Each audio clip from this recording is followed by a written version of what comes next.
on this week's episode of The Chris and Andre Show.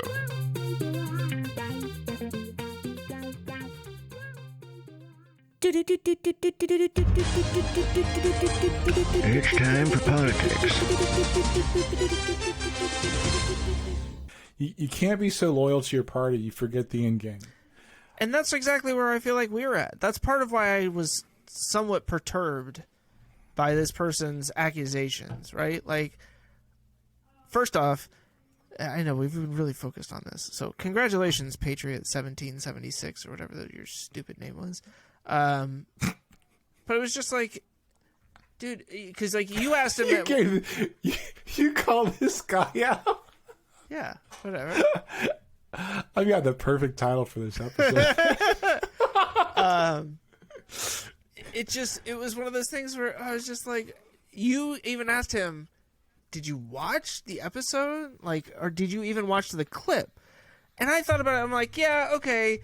The headline is a little like sensationalist in the sense of like it's a marketing headline. But if you sit down and watch the actual clip, like we're specifically talking about there's a former member of the KKK who's running on the GOP ticket in Georgia. Boom. That's a fact. There's no debate about whether or not that's true.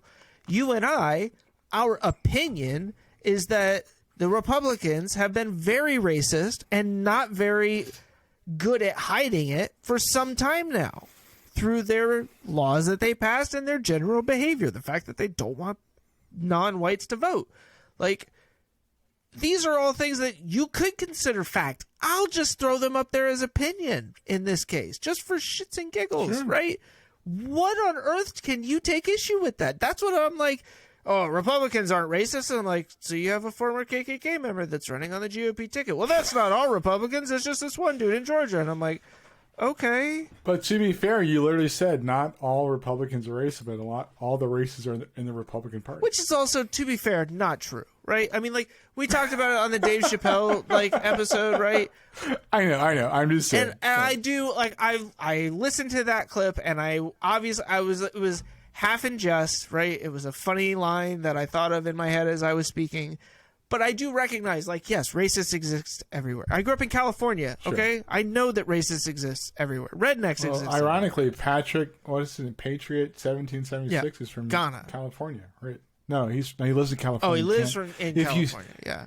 If you say anything about Ghana, he now calls you a racist. Okay, well, I guess that makes me a racist now. Yeah. But I have two friends that are not white. That's fair. Yeah. You're still a racist. I am. I'm very... Like you put that in your profile, like you mentioned that you're from Ghana. So the part of the dialogue is actually understanding the other person, right? Just to be clear, I did not put that in my profile. I am not from Ghana. Okay. It's just like I just pulled for them in the World Cup.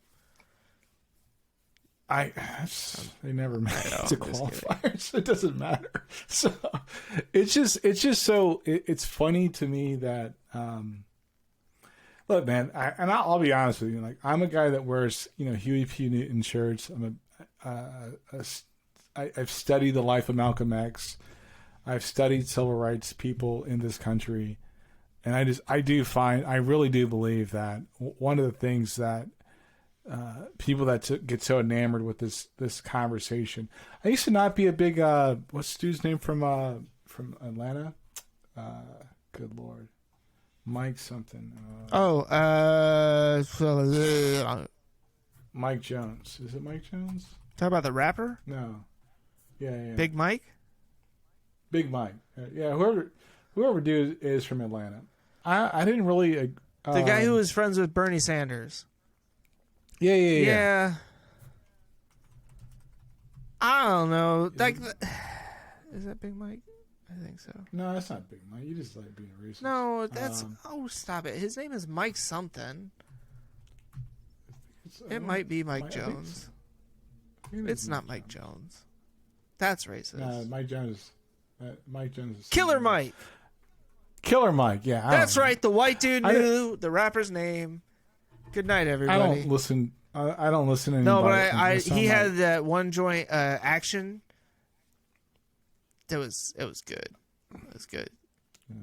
Don't care. But that's like I'm separating the politics from right. the artist. Killer Mike, I don't really rock with a lot of things he says, but listening to more of the stuff he says, I'm like, I totally get that, right? T.I., I like his music, so it's different than Killer Mike. So first of all, Killer Mike, I'm not coming at you like that. I'm just saying, like, my kids introduced me to some of the opinions you have, and I was like, let me check that out because I don't want to be ignorant in those opinions, right? T.I., same thing. It's not that I have to agree on everything, but I understand the sentiment of what they're saying. And that's where it's like, one thing I will say, and Killer Mike made it very very clear, like, look, if Bernie ain't saying the right thing, then Bernie. Like, seriously. Right. Charlamagne the God, I don't agree with everything he's saying, but it's like, he's right, though. Like, I don't owe you any allegiance.